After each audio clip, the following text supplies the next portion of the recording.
aplikasi SPPA gitu. Nah, aplikasi SPPA itu adalah satu atau sekumpulan program komputer dan prosedur yang dirancang untuk melakukan tugas atau fungsi layanan SPPA. Ingat, lihat ya Bu ya, Bapak Ibu. Jadi yang paling atas itu dalam ilmu tata kelola dan manajemen IT juga sama, atau dalam ilmu sistem informasi juga sama. Yang paling atas adalah layanan SPPA ya, layanan SPPA. Nah, layanan SPPA itu macam-macam Pak Bu, kayak Bapak Ibu misalnya ada layanan di bidang kesehatan gitu ya, di mana ada semuanya ada berbasis online, ada datanya sudah online atau pendaftar online, itu sudah masuk layanan SPPA. Pengurusan KTP itu juga layanan SPPA. Nah, jadi aplikasi SPPA itu adalah program komputer yang digunakan untuk mendukung layanan ya, atau yang Bapak Ibu selama ini sediakan. Layanan ada dua, nanti saya akan bicarakan itu. Layanan publik sama layanan internal operasional organisasi pemerintah Bapak Ibu sekalian. Nah, satu buah layanan SPPA itu bisa disupport oleh lebih dari satu aplikasi. Itu ya. Itu kenapa definisi aplikasi SPPA adalah satu atau sekumpulan program komputer dan prosedur yang dirancang untuk melakukan tugas atau fungsi layanan SPPA. Nah, kalau dalam gambar yang saya tunjukkan itu, satu layanan SPPA itu disupport oleh aplikasi satu atau lebih dari aplikasi SPPA, di mana aplikasi SPPA itu pada dasarnya adalah berkomunikasi dengan hardware atau perangkat keras melalui sistem operasi. Gitu ya, itu konsep. Nah, tadi sudah dikatakan bahwa aplikasi SPPA adalah program komputer yang mendukung layanan SPPA. Di dalam Perpres 95 itu dibagi dua, Pak Bu, aplikasinya. Kelompoknya ya dibagi menjadi aplikasi umum dan aplikasi khusus. Ini Bapak Ibu pasti sudah biasa mendengar ini. Aplikasi umum adalah aplikasi SPPA yang sama, standar, dan digunakan secara bagi pakai oleh instansi pusat dan atau pemerintah daerah. Contoh paling Bapak Ibu sudah sering pakai aplikasi umum adalah SPSE misalnya. Kalau Bapak Ibu ada unit pengadaan barang dan jasa, itu ada SPSE aplikasinya. Lalu yang kedua Pak Bu, macam aplikasi disebut dengan aplikasi khusus. Aplikasi khusus adalah aplikasi yang dibangun, dikembangkan, digunakan, dan dikelola oleh instansi pusat atau pemerintah daerah tertentu untuk memenuhi kebutuhan khusus yang bukan kebutuhan instansi pusat dan pemerintah daerah lain.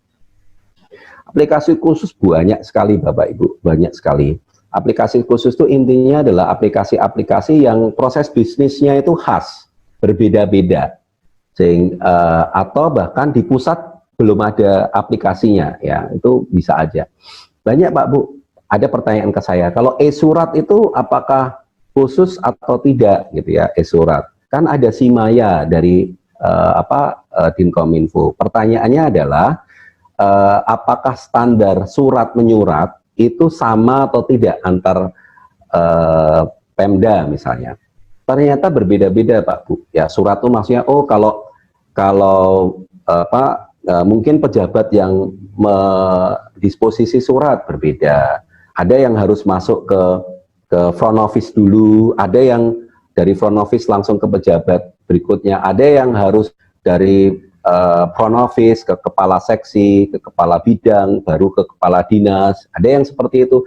Jadi intinya ketika belum ada, memang di proses bisnis itu belum ada standar secara nasional atau khas berbeda-beda tiap daerah untuk sebuah aktivitas ya, terutama misalnya banyak layanan-layanan publik sektoral yang mungkin kalau belum ada SOP standar dari pusat, ya akhirnya berarti proses bisnisnya akan khas di daerah itu, sehingga membutuhkan aplikasi khusus gitu ya. Nah, aplikasi khusus itu termasuk aplikasi-aplikasi mobile, itu pakai handphone itu juga aplikasi khusus. Nah ini bebas oleh daerah boleh mengembangkannya. Bahkan bisa saja aplikasi khusus itu adalah aplikasi yang komplementari, melengkapi dari aplikasi umum yang sudah ada gitu ya. Jadi selama ini ngakses aplikasi umumnya harus pakai desktop misalnya. Nah, mungkin ada satu Pemda yang pengen meningkatkan akses atau reportnya, ya. Tapi syaratnya memang nanti gimana komunikasi dengan pengembang dari aplikasi umum itu. Oke. Nah, jadi itu Pak Bu ya, ada aplikasi umum, aplikasi khusus. Jadi Bapak Ibu sekalian, Pemda, KLDI itu pada saat sekarang memang secara eksplisit dikatakan di Perpres 95 ada larangan untuk membuat aplikasi umum dan ada pembolehan untuk aplikasi khusus. Aplikasi umum boleh dipakai ketika sebelum penetapan dari Perpres 95 itu terbit. Memang challenge-nya sekarang aplikasi umum itu belum ditegaskan secara surat perundangan. Ini loh yang disebut aplikasi umum tuh ini gitu. Nah itu yang dalam proses, setahu kami dalam proses Kemenpan bekerja ya, melakukan evaluasi list dan lain-lain. Nanti kalau ada teman-teman yang mengetahui update terkini silahkan ya. Nah baik, nah ini ada 14 ya, 14 layanan dan masing-masing layanan itu minimal kan harus disupport oleh aplikasi gitu ya. Nanti silahkan tulis langsung di chat ya Pak Bu. Contoh yang harus ada satu, layanan perencanaan. Layanan perencanaan. Nah, monggo ditulis. Kalau di tempat Bapak Ibu sudah pakai aplikasi apa layanan perencanaan? Misalnya contoh kayak e-planning, pakai apa? Simda atau apa? Bapak Ibu boleh tulis perencanaan pakai apa. Kedua yang harus ada aplikasi Bapak Ibu, layanan penganggaran kayak e-budgeting. Nah ini berarti yang ada di sini 14 itu Bapak Ibu harus sudah punya aplikasi. Silakan tulis di chatting ya. Tuliskan di chatting Bapak Ibu sekalian. Pemda Bapak Ibu penganggaran pakai apa? Penganggaran pakai apa? Oke, good. Ini sudah ada nulis nih Pak Simda perencanaan. Ya, monggo ditulis. Layanan penganggaran pakai apa? Layanan keuangan. Layanan keuangan. Ya, tadi ada penganggaran, ada keuangan. Pakai apa? Ada Simda keuangan. Kalau penganggaran pakai apa? Keuangan pakai apa? Bedanya mungkin ada penganggaran di perencanaan anggarannya ya, keuangan di akuntansinya. Jadi proses pencairan dan lain-lain itu apa? Bapak Ibu pakai apa? Tulis ya Pak Bu, biar kita juga tahu. Oh, di tempat kami pakai ini, pakai ini. Nah, bagus nih ada e-budgeting ini. Nah, kemudian yang Bapak Ibu harus tulis, harus punya juga layanan pengadaan barang dan jasa. Kalau ini lebih straight kayaknya, semua pasti pakai SPSE. Nah ini sudah ada juga nih dari Provinsi Jabar pakai e-budgeting, keuangan pakai SIPKD. Nah ini sambil kita lihat ya variasinya. Yang keempat yang harus ada adalah aplikasi pengadaan barang jasa. Ini setahu saya harus wajib. Tapi kemarin saya melihat ada kota kabupaten yang bikin aplikasi sendiri juga pengadaan barang yang jasa ya. Tapi tentu tetap aja dia harus connect ke SPSE-nya LKPP ya. Lalu kepegawaian. Nah, kepegawaian Bapak Ibu pakai apa? Pakai aplikasi apa? Pusat, ada pusat atau Bapak Ibu bikin sendiri, Simpek biasanya ya. Bapak Ibu pakai Simpek, tolong apakah itu bikin sendiri atau apa Bapak Ibu bisa tuliskan. Nah, ini aplikasi kepegawaian Bapak Ibu pakai apa ya? Ini ada Simla untuk Monef pengadaan, bagus Pak. Terus kemudian aplikasi layanan kearsipan Pak Bu. Nah, ini menarik sih. Ini memang ada kearsipan pakai apa ya? Sistem informasi arsip itu pakai apa? Mungkin biasanya kalau di Pemda banyak dipakai di perpustakaan ya, atau di perkantoran Bapak Ibu kearsipan juga pakai apa.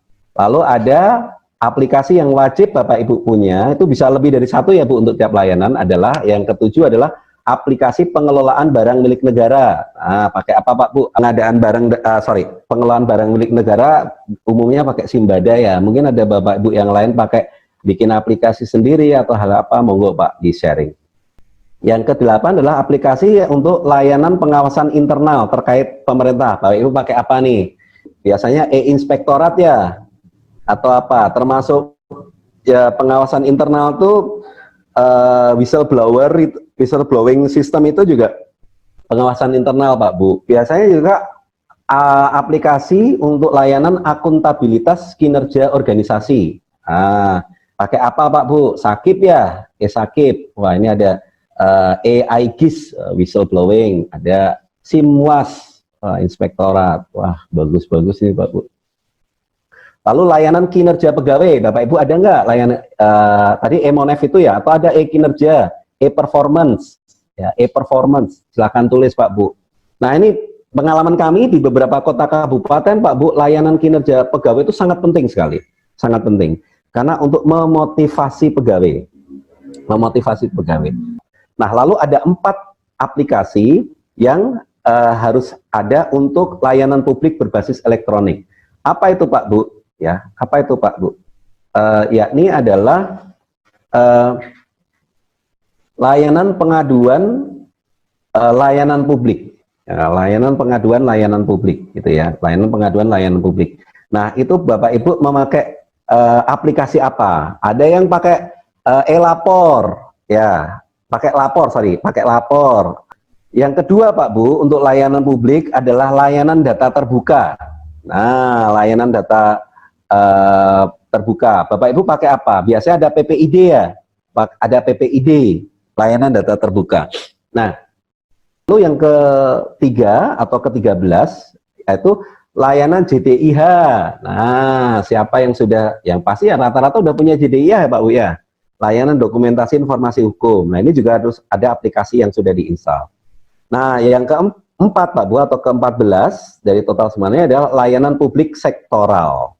Nah, layanan publik sektoral ini bebas Pak Bu, nanti di dalam perangkat SPBI 2020 Bapak Ibu silakan untuk menunjukkan minimal 3. Cari 3 yang terbaik, 3 terbaik yang nilainya paling tinggi. Nilai paling tinggi itu yang nilainya 4, yang sudah ada integrasinya atau bahkan sudah integrasi lalu sudah dievaluasi dan ditindaklanjuti. Cari itu. Bapak Ibu bisa milih di sektor pendidikan, sektor pengajaran, pekerjaan dan usaha, macam-macam. Bapak Ibu punya apa aja? Misalnya kayak tempat tinggal, ada EIMB misalnya. Oh, untuk ngurus IMB ternyata ada aplikasi atau layanan IMB elektronik gitu ya. Atau komunikasi informasi kalau mau aplikasi untuk tower gitu ya. Pendidikan pengajaran ada e-rapor misalnya kayak gitu. Kesehatan ada e-health gitu ya. Nah, apa aja? Bapak Ibu udah punya apa saja nih kalau layanan publik sektoral, Bu? Nah, ini 14 Pak Bu. Nah, tinggal nanti mana yang masuk kategori umum, mana yang masuk kategori khusus gitu ya. Yang umum tadi, yang rata-rata yang di administrasi pemerintahan tadi masuk ke umum lah ya, rata-rata. Yang layanan publik tadi rata-rata masuk ke khusus. Tapi sekali lagi di aplikasi yang di administrasi pemerintah tadi yang standarnya masih berbeda-beda, tidak ada standar baku dari pemerintah pusat, masih merupakan kesempatan buat Bapak Ibu mengembangkan aplikasi khusus. Bahkan seringkali aplikasi umum itu perlu dikomplementari dengan aplikasi tambahan agar bisa terintegrasi. Apa yang bisa dilakukan Pak Bu? Apa yang bisa dilakukan? Ini beberapa ide Pak Bu. Nah ini beberapa ide ya.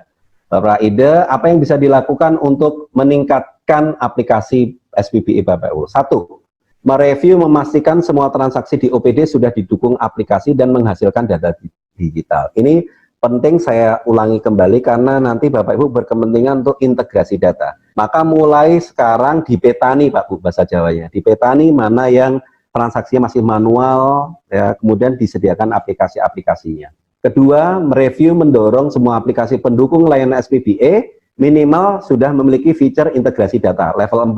Jadi yang 14 tadi layanan dilihat lagi aplikasinya apa, pastikan ada integrasi datanya sehingga bisa dapat nilai 4 semua minimal. Lalu yang ketiga, memastikan semua aplikasi yang ada, yang Bapak Ibu bangun, itu tercantum di dokumen arsitektur aplikasi SPBE. Nah Bapak Ibu kan sudah ada arsitektur SPBE, dipastikan listnya aplikasi itu ada yang sedang Bapak Ibu bangun atau akan bangun ada. Keempat, memastikan aturan siklus pengembangan aplikasi dan kewajiban koordinasi dengan Kominfo itu ada di Perbuk Perwali Arsitektur SPBE. Jadi pastikan ada aturan yang memaksa semua OPD wajib koordinasi dengan Kominfo. Eksplisit ya, dan harus menerapkan siklus hidup pengembangan aplikasi. Kelima, mereview memastikan semua aplikasi pendukung layanan SPBE itu punya dokumen siklusnya, ada bukti-buktinya Pak Bu. Jadi ada buktinya, contoh ada bukti analisis kebutuhan, bukti perancangan, print out source code aplikasinya, bukti testing sebelum deployment. Nah, ini 5. Keenam, membuat menjaga management itu di webinar sesi 2 sudah saya sampaikan. Bikin SOP pembangunan aplikasi, SOP pembangunan aplikasi ke Dinkominfo, SOP perubahan pengembangan aplikasi, SOP uji coba dan deployment aplikasi, SOP monitoring aplikasi SPBA gitu ya. Nah, itu 5 yang dibikin. Yang ketujuh adalah setiap tahun selalu memiliki target inovasi aplikasi untuk mendukung inovasi proses bisnis dan menjawab permasalahan tren kebutuhan. Nah, jadi dengan cara apa? Bikin FGD dengan OPD dan untuk mensupport tupoksi. Nah, ini 7 ide agar nilai SPBA Bapak Ibu yang ada di 18 indikator nanti insya Allah di 2020 bisa meningkat Bapak Ibu sekalian.